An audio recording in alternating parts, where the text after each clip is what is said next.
बिस्मिल्लाहिर्रहमानिर्रहीम। हम लोग इनकम फ्रॉम प्रॉपर्टी पढ़ रहे हैं जी। और इनकम फ्रॉम प्रॉपर्टी में हमने स्टार्ट लिया था यहाँ से कि जी हेड्स ऑफ इनकम जो है वो सेक्शन 11 में लिखे हुए हैं। और किसी भी हेड ऑफ इनकम को हम पढ़ते हैं तो चार बातें पढ़ रहे होते हैं। नंबर 1 स्कोप, और स्कोप का क्या मतलब था, क्या चीज़ शामिल होगी और क्या चीज़ शामिल नहीं होगी। अब हमारे पास इसकी कुछ स्केच नज़र आना शुरू हो गया। मतलब क्या चीज़ शामिल होगी तो पता चला 3 चीज़ें शामिल होंगी, मंथली रेंट, फोरफिटेड डिपॉजिट और 1/10 ऑफ एडवांस। ठीक है ना, ये चीज़ें शामिल होंगी। ठीक है ना, तो ये चीज़ें टैक्स हो रही हैं। क्या चीज़ शामिल नहीं होगी, अगर प्लांट एंड मशीनरी के साथ हम बिल्डिंग दे देंगे तो सारी अमाउंट ही शामिल नहीं होगी। और अगर हमने एमिनिटीज़ यूटिलिटीज़ के नाम पे कोई पैसे लिए हैं तो वो वाली अमाउंट शामिल नहीं होगी। फिर हमने कहा जी कौन सी डिडक्शंस अलाउड हैं, तो हमें कुछ कल नज़र आई हैं कि 1/5 ऑफ रिपेयर अलाउंस हो जाएगा, लेकिन ये अलाउंस की शक्ल में आएगा। फिर हमें कुछ और जी ये वाले टैक्सेस, ये वाली चीज़ें, फला कुछ बातें अब हमारे जहन में स्केच आना शुरू हो गया। लेकिन क्या अलाउ नहीं होगी ये अभी नहीं हमारे जहन में स्केच आया, इसको आगे चलेंगे तो आएगा। फिर आ गया जी बेसिस ऑफ चार्जेबिलिटी। तो ये बड़ी अच्छी तरह समझ आ गया है यार, कोई चीज़ रिसीट बेसिस पर हो रही है और कोई चीज़ एक्रूअल बेसिस पर हो रही है। और ये बात भी हमें समझ आ रही है कि कोई बात NTR में जाएगी और कोई बात FTR में जाएगी। अच्छा, ये जो 4 पॉइंट है ना, ये कोई नुक्ता ऐसा होगा जहाँ ये बिल्कुल अपने पीक पर डिस्कस होंगे, बेहतरीन कॉन्सेप्ट जहाँ जाके बनेगा। ठीक है ना, तो जैसे कि डिडक्शंस सबसे बेहतरीन एक्सप्लेन होंगे जब हम इनकम फ्रॉम बिजनेस पढ़ेंगे। कौन सी इनकम NTR में जाए, कौन सी FTR में जाए, ये कैपिटल गेन में जाके सही एक्सप्लेन होगी। अपनी पीक पर एक्सप्लेन तो सारी जगह ही हो रही होगी, लेकिन हम जैसे कहेंगे ना यार अब नहीं मैं इसमें मार खा सकता, तो वो वाली जगह अप्रोप्रिएट अपनी अपनी जगह पर आ रही होंगी। तो ऐसे हमने जनाब शुरू किया और ये सारी बात हमें समझ आ गई। और हमें एडवांस के अंदर थोड़े से हमने न्यूमेरिक करने शुरू कर दिए थे कि एडवांसेस को कैसे ट्रीट करना है, एडवांसेस को कैसे लेकर चलना है, ये वाली बातें हम कर चुके हैं। और आई होप कि वो सारे न्यूमेरिक अब आप अपने हाथ से कर चुके हैं। गलत एजम्पशन है टीचर की हमेशा की तरह, या है कर चुके हैं? सही एजम्पशन है, ओके। अच्छा जनाब, कल हम पहुंचे थे डिडक्शंस के ऊपर, और डिडक्शन का जिक्र कहाँ आ रहा था, सेक्शन 15A के अंदर आ रहा था। उसने कहा था भाई कौन कौन सी डिडक्शन अलाउ होंगी। अब हमने ये भी जब बिजनेस इनकम पढ़ेंगे ना वहाँ भी ये बात पढ़ रहे होंगे कि यार किस तरह के अल्फाज होंगे तो उसका क्या मीनिंग होगा। यहाँ जो अल्फाज लिखे हैं ना, फॉलोइंग एक्सपेंडिचर और अलाउंसेस, नेमली का मतलब था जो यहाँ लिखा है बस ये अलाउ होगा। ठीक है ना, ये एक एग्जॉस्टिव लिस्ट है कि जो यहाँ लिखा है बस वही मीनिंग है, यानी मीन्स के स्टाइल की लिस्ट है। तो पहली बात आ गई, रिपेयर अलाउंस की शक्ल में अलाउ होगा, एक्चुअल इररेलेवेंट हो गया। आपने नया घर बनाया, 1 रुपया भी रिपेयर नहीं है, फिर भी 1/5 अलाउ होगा। और 1/5 में क्या क्या चीज़ें शामिल हैं, rent chargeable to tax. Rent chargeable to tax mean annual rent plus forfeited deposit plus 1/10 of advance, non adjustable advance, उसका 20%। लेकिन आपको मैंने बताया था कि लॉ में हम जैसे लिखा है वैसे ही लिखते हैं। हालांकि अगर मैं कहते 20% अलाउ है तो बिल्कुल ठीक कह रहा हूँ, नहीं लिखना नहीं चाहिए। 1/5 of the rent chargeable to tax, law का यही मिजाज है। कहीं लिखा है जी विद इन 30 डेज ये काम करना है, इसका मतलब 1 महीने में काम करना है, नहीं 30 डेज में काम करना है। 1 महीना तो 31 का भी आ जाता है, 28 का भी आ जाता है, but law has intentionally allowed 30 days rather than a month. इसलिए हमें ऐसे ही मिजाज इख्तियार करना है, 1/5 का मतलब 1/5 लेकर चल रहा हूँ। ठीक होगी ना बात? नहीं, अगर तो लैंड एंड बिल्डिंग है तो फिर इकट्ठा ही है। ठीक है ना, जैसे अब ये बिल्डिंग है ना तो इसमें लैंड तो शामिल ही है। अगर खाली लैंड है तो फिर नहीं कर सकते। साथ वाला हमें किराए के लिए पार्किंग दे दे, फिर नहीं कर सकते, उसमें नहीं कर सकता वो। ठीक है ना, वो खाली लैंड है। और फिर एनी प्रीमियम पेड, ये वाली बात आ गई थी। फिर लोकल रेट टैक्सेस सिवाय इनकम टैक्स के, tax charge under this ordinance का मतलब है इनकम टैक्स ऑर्डिनेंस, क्योंकि हम इनकम टैक्स ऑर्डिनेंस पढ़ रहे हैं। वो कह रहा है बिल्डिंग के ऊपर ऊपर अगर इनकम टैक्स के अलावा कोई टैक्स लगा हुआ हो तो उसको भी खर्चा बना लें, लेकिन इनकम टैक्स को खर्चा नहीं बना सकते, ठीक है ना। उसकी एग्जांपल मैंने आपको कल बताई थी कि जैसे डिडक्शन करके हमने पे कर दिया, मैंने कल भी आपको ऐसे एग्जांपल दी थी कि फर्ज किया बिल्डिंग का मंथली रेंट है 15 लाख रुपया और इनकम टैक्स कहता है भाई इसका 1.5 लाख रुपया काट के ये गवर्नमेंट को जमा कराना है, इसका मतलब है 13,50,000 लैंडलॉर्ड को गया। अब लैंडलॉर्ड का वो जो हमने 3 चीजें शामिल करनी है, एनुअल रेंट मल्टीप्लाइड बाय 12, ये उठाएं या ये उठाएं, तो ये हम समझ रहे हैं इसका एक मतलब ये भी है कि ये वाला उठाना है भाई। अगर आपने ये उठा लिया तो फिर ये तो आपने एक्सपेंस बना दिया, बात समझ आ रही है। या पहले आपने ये उठा लिया सेल के स्टाइल में और फिर ये उठा लिया कॉस्ट ऑफ सेल के स्टाइल में, वो कह रहा है ये नहीं करना, क्योंकि ये तो क्या है, इनकम टैक्स है।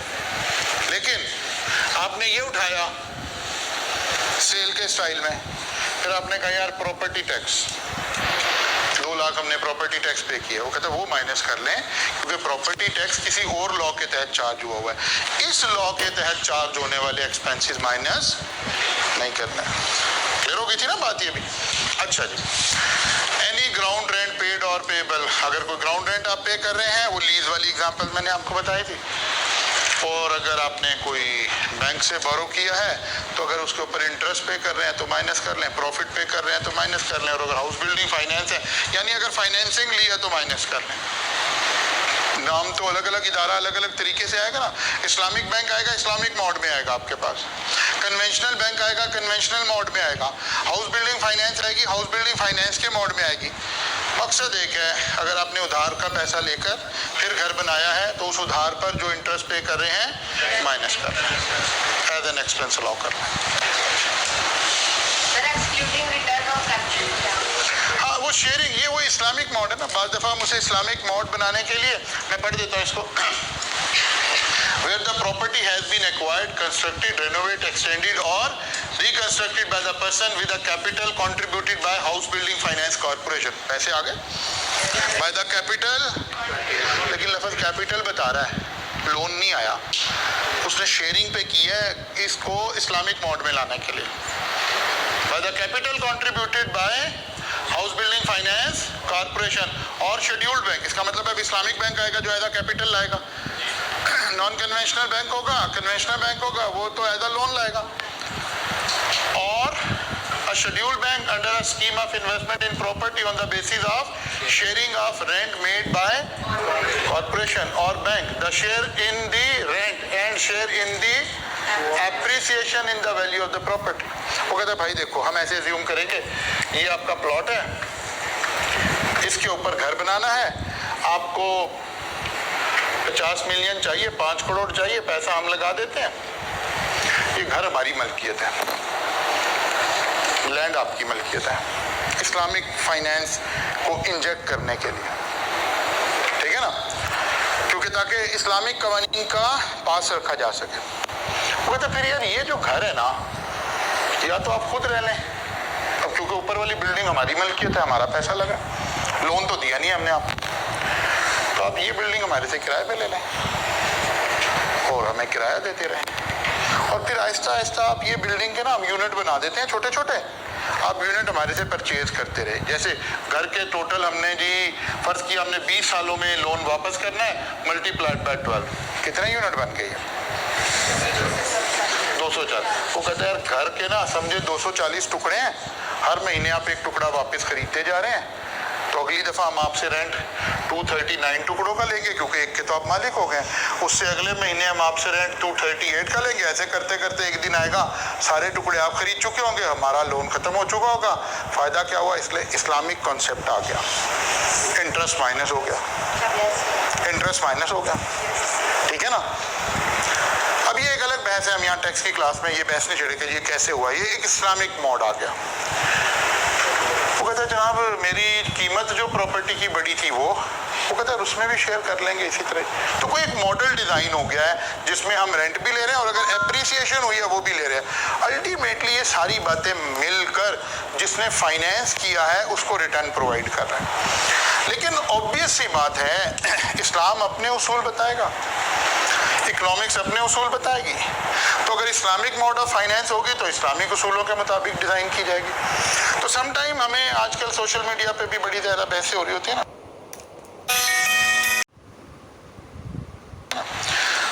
तो कुछ लोग इस तरह की बातें कर रहे होते कि यार ये ऐसे ही ना बस हमने तमाशा बनाया हुआ है, कोई इस्लामिक बैंक नहीं होते, हमें पागल बना रहे हैं। नहीं, ये बात बिल्कुल गलत है। 100% इस्लामिक बैंक इस्लामी उसूलों के मुताबिक चल रहा होता है। हाँ, लफ्ज़ 100% मैं ज़रा एग्जेजरेट कर रहा हूँ, 97% इस्लामिक होता है। अभी भी 2-3% मसाइल हैं जिनके जो हमारे वो जो स्कॉलर्स हैं उसका कोई सोल्यूशन नहीं निकाल सके। जैसे एक बड़ा मसला ये है, इस्लाम कहता है कि लेट फाइन आप पेनल्टी नहीं ले सकते,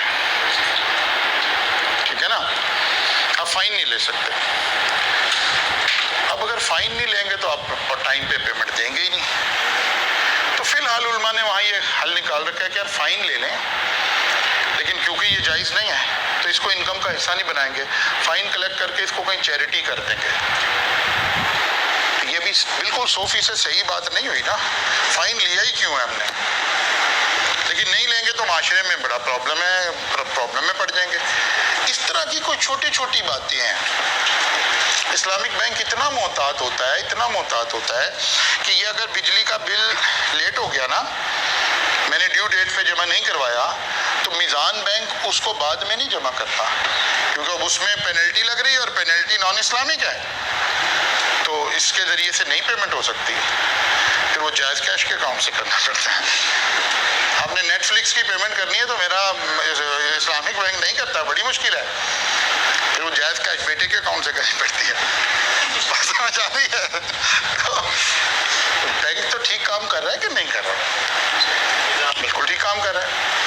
एक मरतबा एक मेरे भाई का कोई एक चेक आ गया, कोई उन्होंने कभी पुरानी कोई एक बात की थी, वो पाकिस्तान में रहते भी नहीं है, ओवरसीज हो गए, तो कहा यार इस चेक को अपने अकाउंट में जमा करवा दो।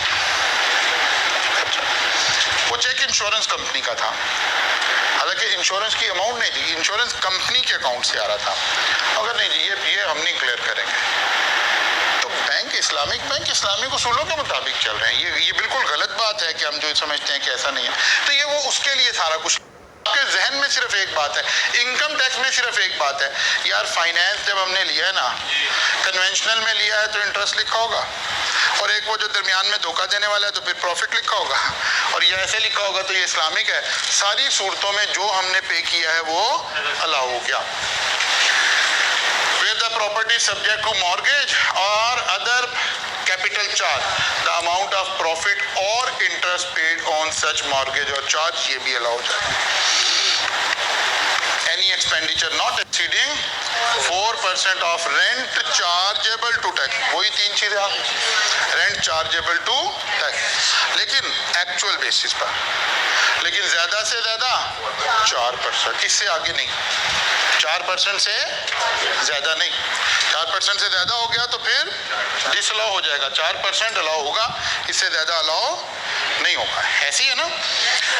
अच्छा जी, ये वाली बात भी कलम कर गए, कम अलाउ होगा, विच एवर इज लोअर ऐसे अलाउ होगा जी।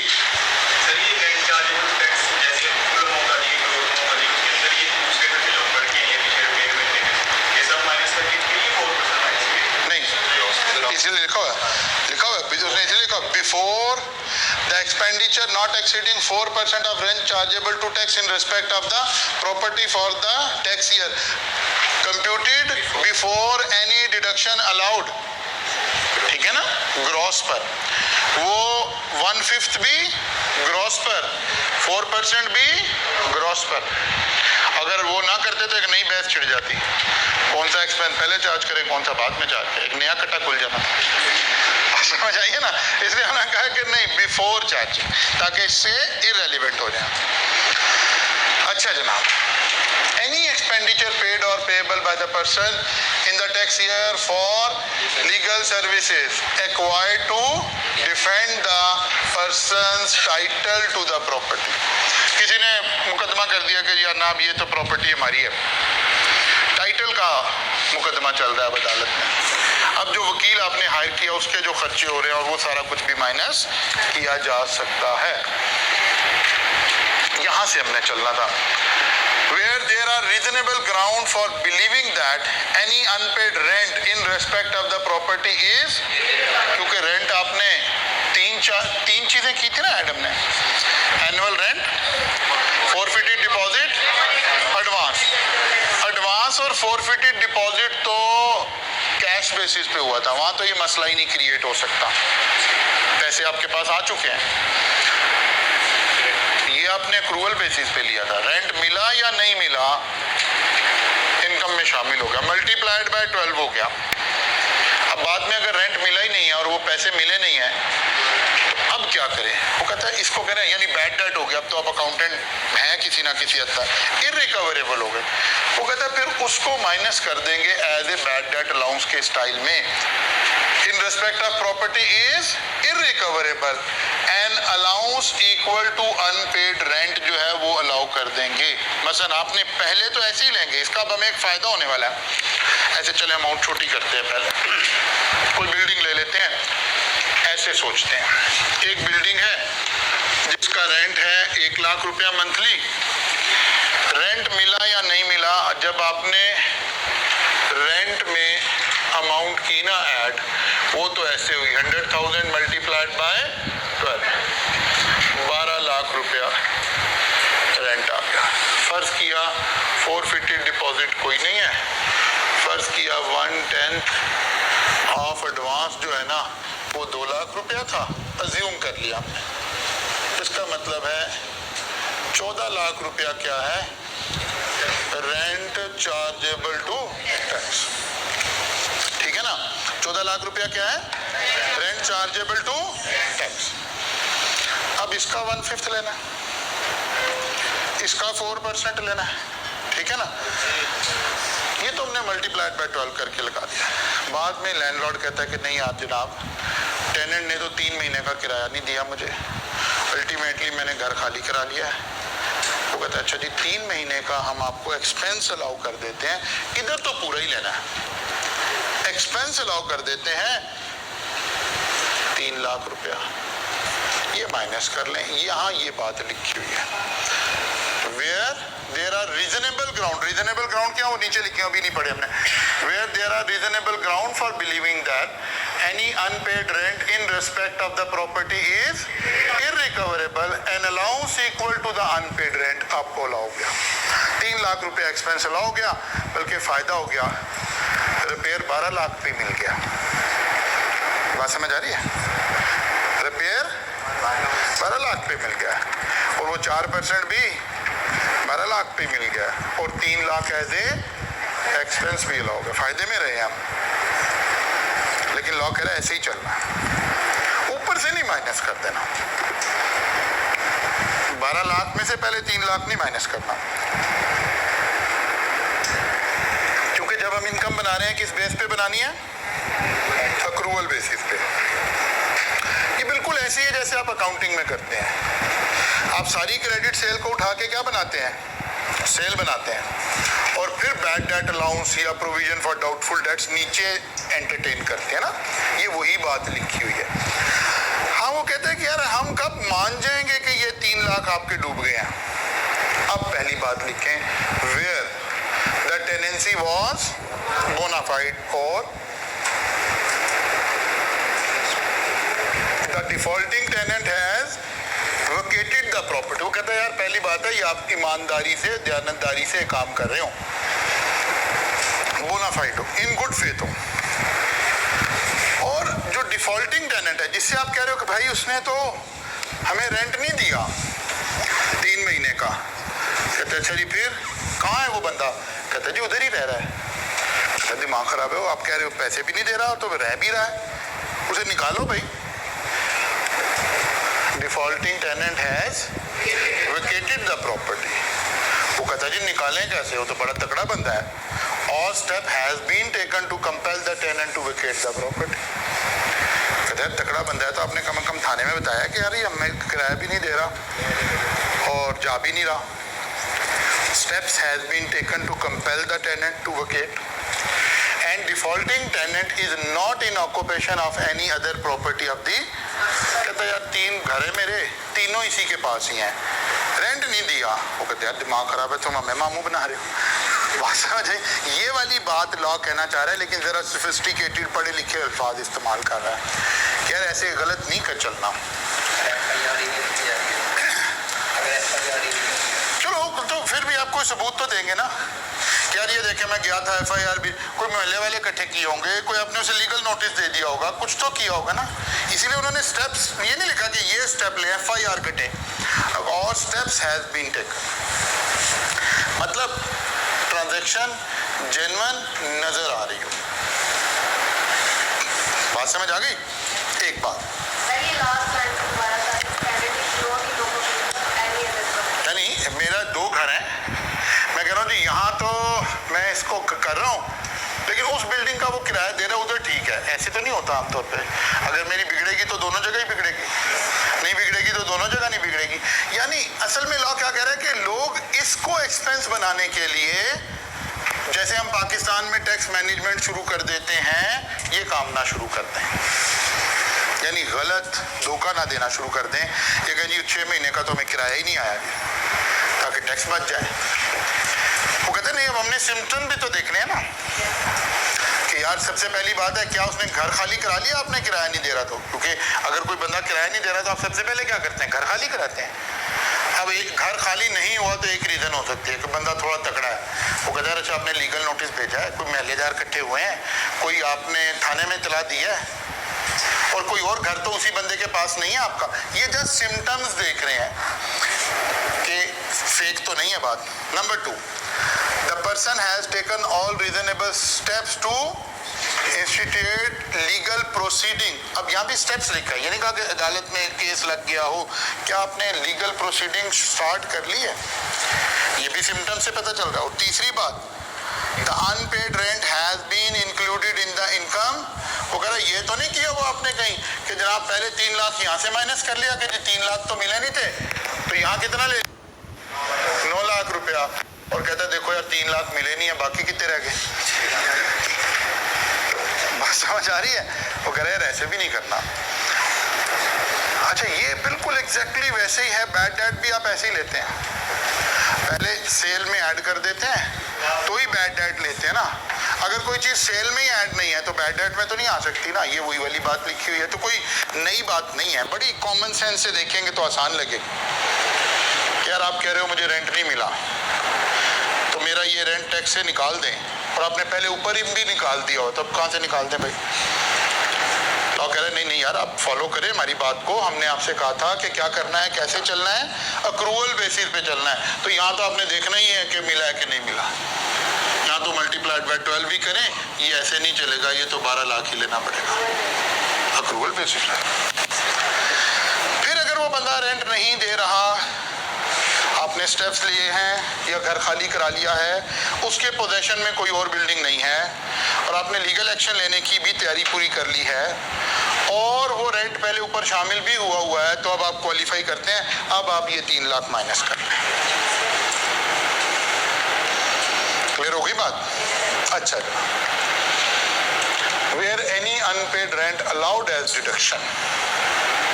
तो चलिए आपने तीनों बातें पूरी कर दी, इनकम टैक्स ने अलाउ कर दिया, घर खाली हो गया, घर आगे चल दिया, और लोग आगे।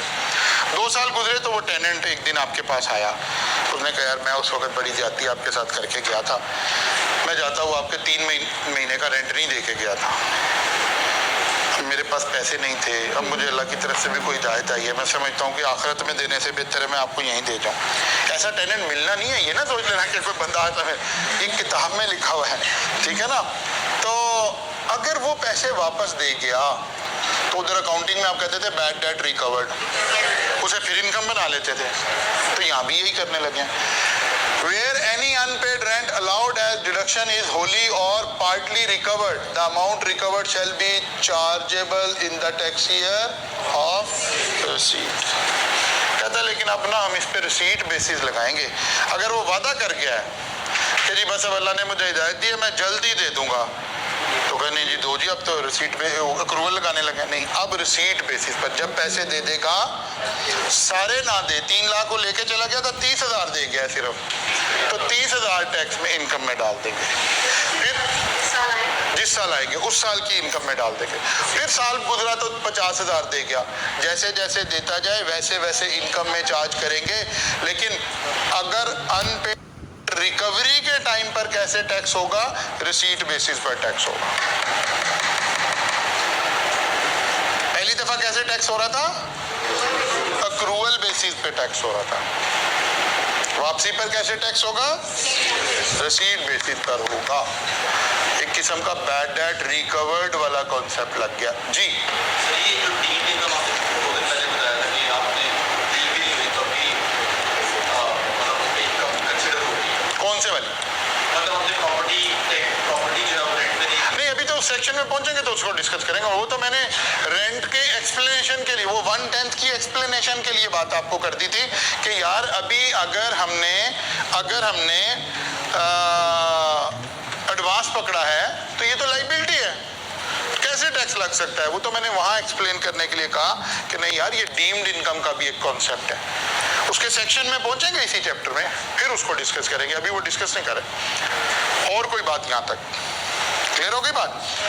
अच्छा जी, where a deduction is allowed to a person for any expenditure in deriving income from property and the person has not paid the related liability within 3 years। अब ये एक बात है, इसको पढ़ते बाद में एक कॉन्सेप्ट है हमारा टैक्स का कि अगर कोई भी एक्सपेंस आपको अक्रूवल बेसिस पर अलाउ कर दिया जाए, इसका मतलब है, अभी अक्रूवल बेसिस का मतलब क्या हुआ?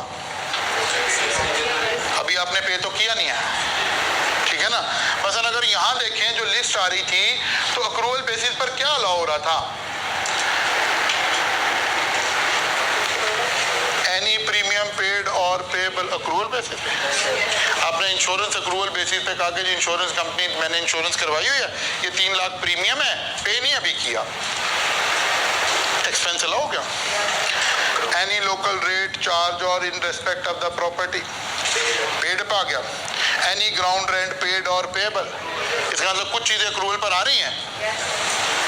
वो कहता है अगर कोई चीज अक्रूवल पर आ रही हो तो जरा समझते हैं क्या होगा। ऐसे समझते हैं, ईयर ऑफ अकरेंस का मतलब है जिस साल हमने उसको एक्सपेंस बनाया है on the basis of accrual, ठीक है? तो क्या हो गया, हमें अलाउड हो गया एक्सपेंस।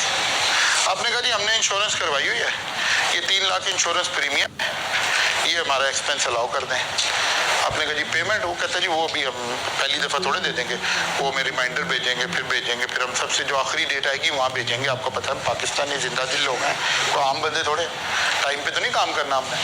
कहते ठीक है जनाब, कोई नहीं, आपका इख्तियार है किस बेसिस पर कर लें। लेकिन बेचारे लॉ ने ना आपको कह तो दिया है, लेकिन उन्हें पता है पाकिस्तानी सारे, अब उनके भी दिल में एक शक पैदा हो गया कि यार ये पता नहीं देने भी है कि नहीं देने, हमने इन्हें एक्सपेंस अलाउ कर दिया है, अब पता नहीं इन्होंने पे करने हैं कि वो बाद में इसको वॉच कर रहे हैं।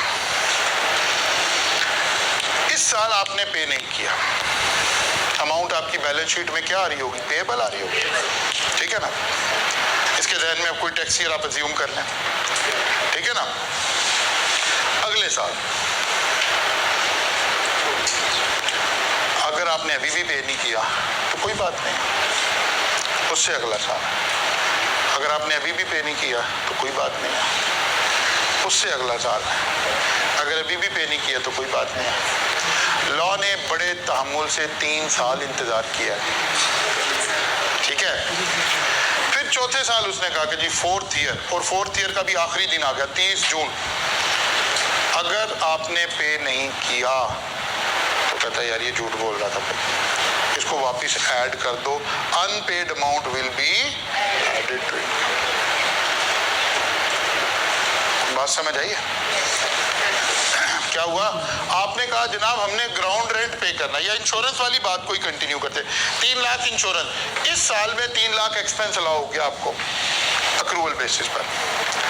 अगला साल आपने अगर पे कर दिया तब भी ठीक है, नहीं किया ट्रीटमेंट कोई नहीं है, फिर नहीं किया, फिर नहीं किया, चौथे साल की आखिरी दिन, इसका मतलब है पेमेंट के लिए इफेक्टिवली 4 साल मिल गए, ठीक है ना, 4 साल मिल गए। अगर 4 सालों में आपने पेमेंट नहीं की तो चौथे साल जितनी अमाउंट अनपेड रहेगी, का मतलब हो सकता है कुछ कर भी दी हो, जैसे हमने कहा 3 लाख अमाउंट थी, चौथे साल में पता चला यार 2 लाख पेबल आ रही है, इसका मतलब है 1 लाख कहीं आपने पे कर दिया, उस 1 लाख तो ठीक होगी बात, वो कहते 2 लाख इसकी इनकम में उठा के डाल दो, ये एक्सपेंस नहीं था असल में, हमने गलत अलाउ कर दिया।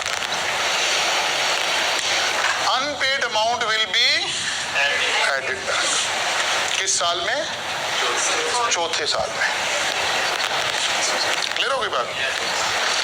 वो कहता है अगर अब कभी जिंदगी में फिर ये अमाउंट आपने पे कर दी, तो कहता है देखो यार उसूल तो ये था, असल में तो ये आपका खर्चा है ना, लेकिन खर्चा कब है, जब पे करें, तो अगर आप जिंदगी में जब भी पे कर देंगे ना, तो आप जब पे करेंगे ये जब अलाउ होगा, यानी अब इसका कैरेक्टर चेंज हो गया है, ये अब कैश बेसिस पर अलाउ होगा। बात समझ आई है, क्लियर हो गई बात। अब हम इसके साथ साल अटैच करते हैं। फर्ज किया 2019 में हमारी एक टैक्स लाइबिलिटी थी, तो टैक्स ईयर 2019 में हमें अलाउड ऑन अक्रूवल बेसिस हो गया, 2020 आया पहला साल, 2021 आया दूसरा साल, 2022 आया तीसरा साल, 2023 आया चौथा साल। चौथे साल में जाकर देखेंगे अनपेड अमाउंट, और अगर कोई अमाउंट हो सकता है सारी अनपेड आ रही हो तो सारी डिसअलाउ कर देंगे, हो सकता है कोई भी अनपेड ना आ रही हो तो कुछ भी ऐड नहीं करेंगे, इसका मतलब है आपने पे कर दिया। इसका मतलब ये हुआ, ऐसे समझिए कि अगर अक्रूवल बेसिस पर कोई एक्सपेंस अलाउ हुआ है तो लॉ 4 साल इंतजार करता है, 4 साल मैक्सिमम टाइम है आपके पास पेमेंट करने का। अगर चौथे साल में भी पेमेंट नहीं हुई तो वो उसका कैरेक्टर चेंज कर देता है, वो कहता है एक्सपेंस ये आपका अभी भी है, लेकिन अब हम आपको कैश बेसिस पर अलाउ करेंगे, अक्रूवल बेसिस पर नहीं करेंगे। आप सब्सिक्वेंट ईयर में जब भी पेमेंट कर देंगे तो फिर हम आपको अलाउ कर देंगे, लेकिन अक्रूवल बेसिस पर अब ये वाला एक्सपेंस आपका डिसअलाउ हो गया है, ये वाली ट्रांजैक्शन डिसअलाउ हो गई है। इसका ये मतलब नहीं है कि आइंदा आपको अगले सालों का जो इंश्योरेंस एक्सपेंस है वो कैश पर चलेगा, ये नहीं बात हो रही। 2019 वाला जो इंश्योरेंस एक्सपेंस है उसको डिसअलाउ किया गया। यहाँ हम खड़े हैं 2023 में, 2023 का जो एक्सपेंस आ रहा है वो अलाउ हो रहा है, उसमें कोई प्रॉब्लम नहीं है। ये एक सिंगल ट्रांजैक्शन की बात हो रही है। ये बात समझ आई है जो मैंने आखिरी लफ्ज बोला है? देखिए ऐसे चलते हैं। 1,50,000 इंश्योरेंस पेएबल किस साल की है? 2019 की। 2019 के आपने सारे एक्सपेंसेस बनाए, इंश्योरेंस एक्सपेंस अलाउ हो गई किस बेस पर? अक्रूवल बेसिस पर। अक्रूवल बेसिस पर 2021 की एक्सपेंस आ गया कितना? 1,50,000 अलाउ हो गया। अगला साल है 2020, आपने ये 1.5 लाख पे नहीं किया, लेकिन उस साल का भी तो इंश्योरेंस एक्सपेंस आ रहा होगा ना, वो अलाउ हो गया, उसमें कोई प्रॉब्लम नहीं। No treatment, no treatment, no treatment. 2023 आया, ठीक है, कौन सा साल? चौथा साल। उन्होंने कहा जी अनपेड अमाउंट विल बी, ये वाला 1.5 लाख ऐड हो गया है। इस साल का फर्ज किया डेट ही चल रहा था, इस साल का अलाउ हुआ है, अभी पड़ा हुआ है। इवन 2023 का जो 1.5 लाख आ रहा है, या महंगाई की वजह से हो सकता है अब 2 लाख आ रहा हो, वो अलाउ हो रहा है, उसमें कोई प्रॉब्लम नहीं है। ये ट्रांजैक्शन टू ट्रांजैक्शन एंट्री हो रही है। ये कॉन्सेप्ट ना ले लीजिएगा कि अब इंश्योरेंस एक्सपेंस कैश बेसिस पर ही अलाउ होगा, ये नहीं हो रहा। ये वाली ट्रांजैक्शन का जिक्र हो रहा है। जब अगले साल 2024 में आएंगे फिर इस ट्रांजैक्शन का जिक्र होगा। हर ट्रांजैक्शन जब चौथे साल पे पहुंचेगी वहां चेक लगा कर देखेंगे। जी कौन कह रहा है नहीं समझ आए? कोई बात नहीं, आनी भी नहीं। देखिए दोबारा पढ़ते हैं। क्या हुआ? ट्रांजैक्शन टू ट्रांजैक्शन है। एक है हेड टू हेड, ये कभी जहां आप अकाउंटिंग अंसारी साहब के पास पढ़ रहे हैं वहां आपने ट्रांजैक्शन और हेड का डिफरेंस अलग अलग किया हुआ है। There are some heads of account. बाद दफा यहाँ टैक्स में भी हम कुछ हेड ऑफ अकाउंट की बात करेंगे। ये ट्रांजैक्शन का जिक्र हो रहा है। ऐसे देखिए, मैं यहाँ लिखता हूँ,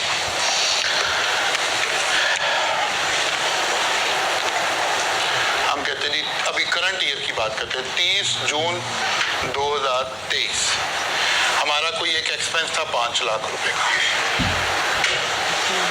हम कोई रेंटल इनकम कमा रहे थे, उसने हमें इस साल जब हमने ये रिटर्न जमा करवाई उसने खुशी खुशी हमारा ये एक्सपेंस अलाउ कर दिया। किस बेस पर? अक्रूवल बेसिस पर। पैसे हमने नहीं अभी दिए हुए। अब हमारी ट्रांजैक्शन को वो बाद में वॉच कर रहा है। उसने अगले साल 2024 में देखा हमने पे कर दिए, नहीं किए। वो कहता कोई बात नहीं है, कोई ट्रीटमेंट नहीं है। ट्रीटमेंट तो हो गई, एक्सपेंस तो अलाउ हो गया ना, अब तो डिसअलाउ होना है सिर्फ। तो कहता नहीं अभी नहीं डिसअलाउ करना, आपके पास टाइम है 2025 डिसअलाउ। कहता नहीं, नो ट्रीटमेंट। 2026 no treatment. 2027 30 जून 2027 वो कहता भाई अभी आपका आखिरी मौका था, अगर आपने पे कर दी तो दिखा दें, नहीं तो हम इसको डिसअलाउ करने लगे, आपकी इनकम में वापस ऐड करने लगे। 2023 में माइनस कर दिया था, 2027 की इनकम में उसने उठाकर 5 लाख ऐड कर दिया। और अभी भी आपकी इज्जत नफ्स की हिफाजत की है उसने। उन्होंने नहीं कहा तुम झूठ बोलते हो, चोर हो, ये हो। उसने कहा कोई बात। उन्होंने कहा सर आप जब ये पे कर दीजिएगा फिर आ जाइएगा, फिर मैं दोबारा माइनस कर दूंगा। वो सब्सिक्वेंट ईयर।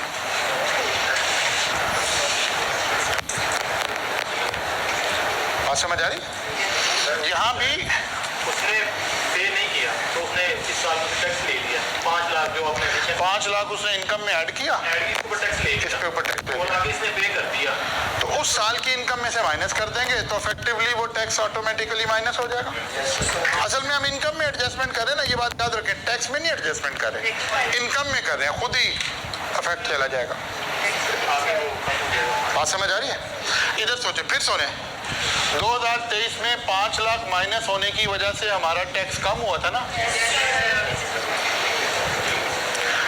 2027 में इनकम में ऐड होने की वजह से टैक्स क्या हो जाएगा? ज्यादा हो जाएगा। खत्म होगी कहानी। अब अगर फिर 2030 में आपने ये पे कर दिया तो कम हो जाएगा। अब कोई लिमिट नहीं है, क़यामत से पहले पहले जब भी पे कर देंगे। हाँ पे तो करना है आखिरत में जाके, उस वक्त टैक्स क्रेडिट नहीं मिलना, बस ये लिखा हुआ है। Only paid amount will be allowed. कब? जब भी आप पे कर दें, कोई ईयर नहीं है जी। नहीं यही 4 साल, 3 नहीं है ना, 4 है। जो भी एक्सपेंस है, जो भी एक्सपेंस बेसिस पर अलाउ हुआ है उसकी पेमेंट का मैक्सिमम टाइम फ्रेम 4 साल है, वरना चौथे साल में ऐड करते हैं। क्लियर होगी बात जी बच्चे? क्लियर है? अच्छा, तो जरा फिर देखते हैं अब ये बात लिखी कैसे हुई है। समझ में आ गई है, लेकिन लिखने में लॉ ने इसे बड़ी टेक्निकल लैंग्वेज में लिखा। यहाँ वाज़ेह नजर आ रहा है कितने साल हैं? 4 साल। लेकिन लॉ ने पता क्या लिखा है? लॉ ने कहा 3 साल में पे कर दो, वरना चौथे साल के आखिर में जो अनपेड अमाउंट होगी वो ऐड कर देंगे। ये नहीं कहा, अगर वो कहता ना चौथे साल में ऐड कर देंगे, इसका मतलब है चौथे साल में पे करने का कोई फायदा नहीं है। वो कहता है चौथे साल में अनपेड ऐड कर देंगे, इसका मतलब है चौथा साल भी पेमेंट वाला ईयर है। तो बात सीधी भी की जा सकती थी कि 4 साल में कर दें, लेकिन क्योंकि लेजिस्लेटर ऐसे बात करता नहीं है ना, वो तो बात को अच्छी भली को भी खराब कर देता है। तो अब देखते हैं जरा कैसे बात की उसने। देखिए जनाब, अब पढ़ते हैं। Where a deduction is allowed to a person for any expenditure in deriving income from property and the person has not paid the related liability within of the end of the tax year in which the deduction was, इसका मतलब अगले 3 साल की बात हो रही है। and the unpaid liability shall be chargeable under that income from property in the first tax year following the end of the 3 tax year. लेकिन कौन सी? Unpaid liability. अनपेड का मतलब है चौथे साल भी पे कर दिया तो पे हो गई. अगर वो कहता ना the liability shall be charge तो फिर चौथा साल पेमेंट का साल नहीं आना था. ये बात समझ आई है? वो कहता है चौथे साल के आखिर में यानी 30 जून ऑफ 4th ईयर अगर कोई अनपेड अमाउंट आ रही है तो वो ऐड होगी. इसका मतलब है जो 29 जून को भी पे कर देंगे तो वो तो अनपेड आ ही नहीं रही होगी ना.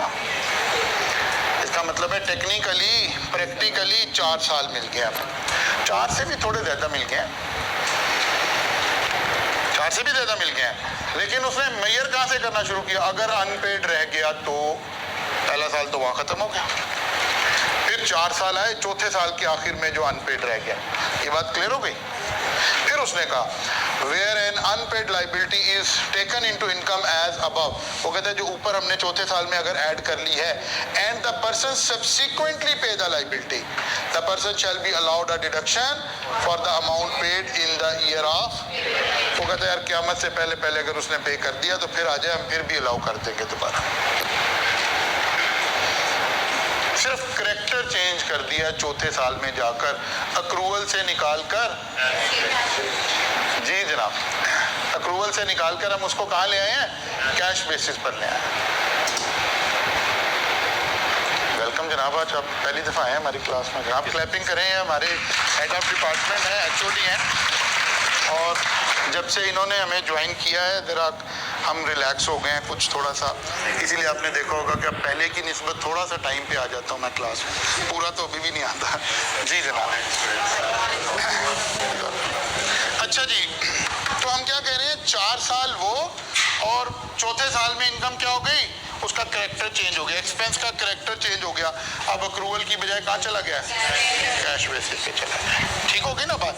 अब ये कुछ एक्सपेंसेस हैं जिसको हम एक हद तक क्या कर पाए हैं, कुछ रैप अप कर पाए हैं. अच्छा जनाब, अब एक छोटी सी बात करते हैं ताकि जितनी गुफ्तगू हमने यहाँ तक की है वो ज़रा समराइज हो जाए. सवाल यहाँ तक जो हमने पढ़ा है, अगर कोई हम इसकी न्यूमेरिक शक्ल देखना चाहें कि यार ये सवाल एग्जाम में कैसे आएगा, ये जो पिछली बातें हम पढ़ रहे हैं, तो ज़रा ये आएगा तो फिर हमें खुद ही क्लैरिटी आ जाएगी. देखिए जी, mister Kamran has rented property for 2,50,000 per month and received 2.5 million as non-adjustable advance. Following expenses are incurred during the year ended 30th June 2021 against property. Property income का एक सवाल आ गया. फोरफिटेड डिपॉजिट पढ़ाते हुए भी आपको कहा था कि वन ऑफ कभी नजर आता है, ऐसे रोज रोज वाली तो ट्रांजैक्शन है नहीं है. फिर उसने कुछ खर्चे दिए हैं और नीचे कह रहा है कामरान वांट टू पे tax under separate block of income. Kamran opted. हमने अभी फिलहाल नॉर्मल टैक्स रजीम की बात करनी है. यहाँ से ऊपर वाला सवाल अब आ गया. अब समझे आप, ये न्यूमेरिक आ गया आपके एग्जाम में. कौन से खर्चे हैं जी? वो कहता है जी रिपेयर एक्सपेंसेस 3 लाख खर्च हुए हैं. Insurance premium paid to insure the building. Local rate and taxes payable on the property. Interest accrued on money borrowed to construct the. accrued का मतलब है पता नहीं पे किए हैं कि नहीं किए, तो ठीक है अक्रूवल बेसिस पर ये अलाउ ने. Expenditure paid wholly and exclusively for driving rent including administration and collection charges, legal charges. 6 खर्चे. अब सवाल ने सॉल्व कैसे होना था? सवाल में आपको पता है सबसे पहले क्या कैलकुलेट करना है? Rent chargeable to tax. चलिए जनाब,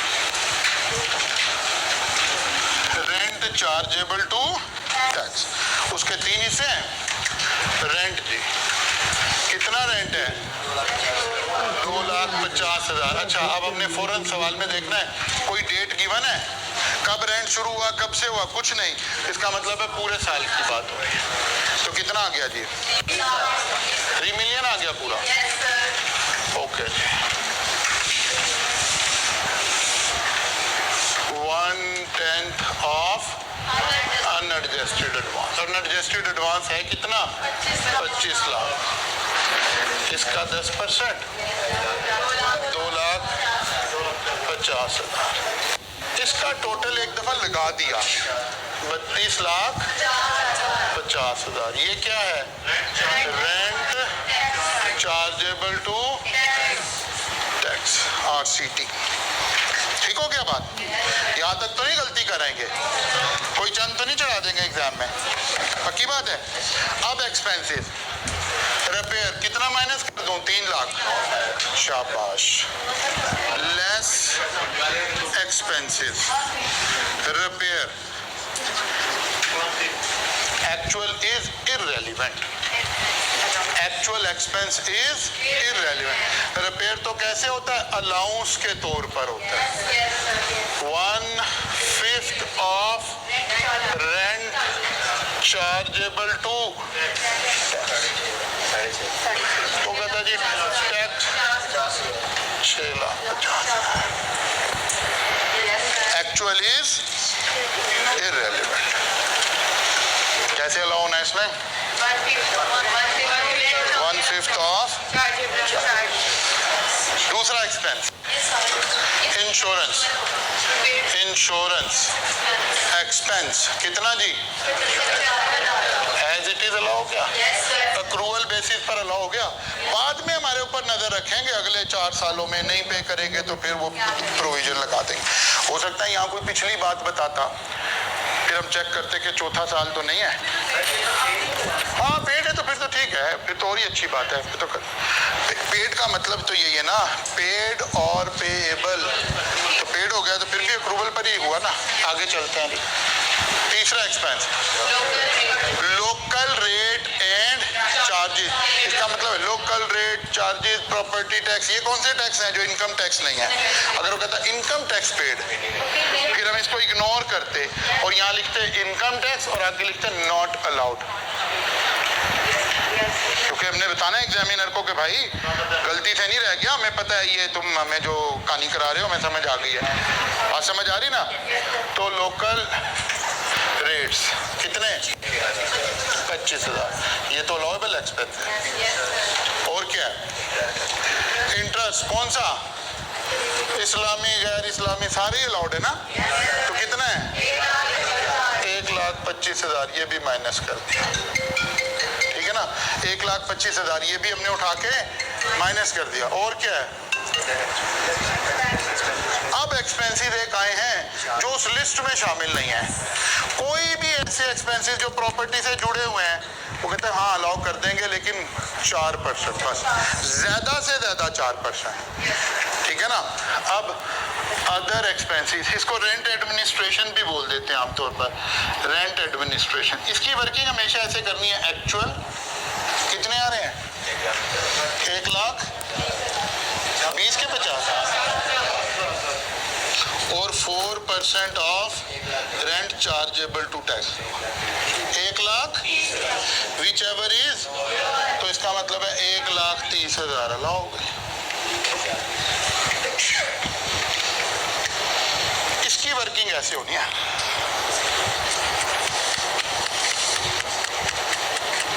को बात समझ तो नहीं आ गई? कैसे करना है? हमेशा एक्चुअल उठा लेना है, 4% उठा लेना है।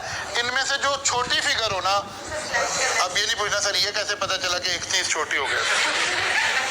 बात समझ आ रही है?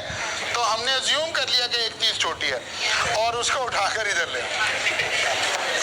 डन हो गया। विच एवर इज, हाँ अगर अगर अगर 4% 1,70,000 आ जाता तो फिर 1.5 जाना था, 1,70 अलाउ नहीं हो रहा, अलाउंस की शक्ल में अलाउ नहीं हो रहा। लेकिन ये उसूल यहाँ नहीं लग रहा। बात समझ आ रही है?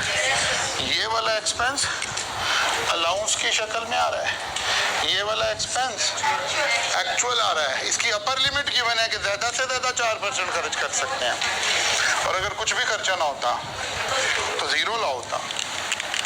और क्या रह गया? लीगल चार्जेस क्यों हुए हैं जरा पता कर लें।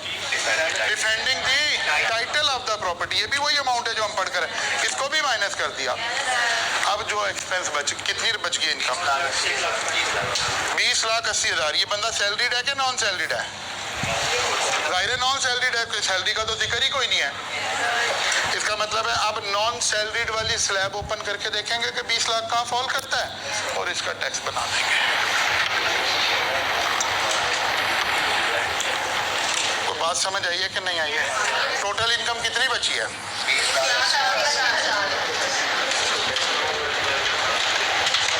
20 लाख। अब वो जो पिछले चैप्टर में इसीलिए हम रेलिवेंट एरियाज पढ़ाए थे, 20,80,000 पर स्लैब लगानी आ जाएगी कि नहीं आ जाएगी? टैक्स निकालना आ जाएगा कि नहीं आ जाएगा? आ जाएगा। ठीक है ना? ये वाली दो बातें क्रॉस हैं, ठीक है ना, निचली दो बातें। अब ये ऑप्शन खत्म हो गई है। जैसे मैंने आपको समझाया था ना कि जी हम उधर भी जा सकते नहीं, अब हम कंपल्सरी हैं। ये सारा हेड कहाँ टैक्स हो रहा है? NTR में टैक्स हो रहा है। सर NTR का कैसे पता चला? भाई हमने सारी इनकम को उठा के कहाँ ले गए हैं? स्लैब में ले गए हैं। जब किसी भी इनकम को उठा के स्लैब में ले जाते हैं तो NTR बन जाता है। तो जितनी पीछे बातें पढ़ रहे थे अब आपको समझ आई कि रियली जब हम इसको करने जा रहे होंगे तो फिर कोई मुश्किल नहीं आ रही होगी।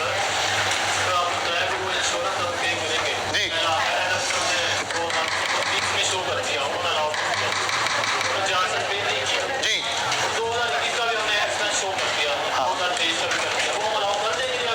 करते जाएंगे।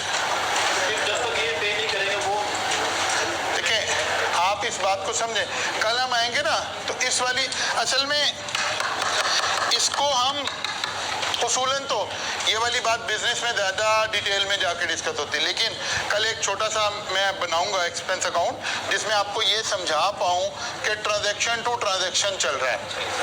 ठीक है ना? हर साल देखें ऐसे अभी भी हल्का सा लिंक करता हूँ और बेटा बस कर दो। इधर देखें ये सवाल कौन से साल का था? 2021 का था। ये इंश्योरेंस किस साल की थी? 21 की। 21 की। फर्ज करें ऐसे सोचें 2021 4 साल पीछे चलें, कहाँ पहुंचे? गिन लें, कोई हर्ज नहीं है। 17। फर्ज करें ऐसे सुने कि एक insurance expense which relate to 2016 1,20,000 is still pending. ये भी यहाँ लिखा होता। मैंने कैसे देखना था? मैंने देखना था, मैंने सिर्फ चौथा साल देखना है। 2016, 17, 18, 19, 20। पिछले साल ये 1,20,000 डिसअलाउ हो गया होगा। मैंने इस साल कुछ नहीं करना। पिछले साल की इनकम में 1,20,000 ऐड हो गया होगा अगर होना था तो। बात समझ आ रही है? फिर वो कहता है insurance expense 2015 1,10,000 is still pending. अब मैंने सोचा 2015, 16, 17, 18, 19 इसका मेरे से कोई लेना देना नहीं है, मैंने इसको भी छोड़ दिया। फिर उसने कहा जी इंश्योरेंस एक्सपेंस 2017। अब मैंने फिर ऐसे सोचा 17, 18, 19, 20, 21 मैं 21 की टैक्सेशन कर रहा हूँ। तो अगर फर्ज किया ये 1,00,000 रुपया था तो मैं यहाँ 1,00,000 रुपया ये सब माइनस कर रहा हूँ ना, उसको ऐड कर देता। बस बाकी इसको अपने साल में देखेंगे। अच्छा एक वो मुझे कंफ्यूज करने के लिए कहता जी एक इनकम एक्सपेंस 2018 का है 1,05,000। मैंने चेक किया 20, 21, 22 अगले साल देखेंगे क्या करना है, अभी तो कुछ नहीं करना। वो जो लिखा था no treatment no treatment no treatment, ये बात समझ आ रही है? ऐसे करना है, कल आएंगे तो इसके ऊपर काम करेंगे इंशाल्लाह।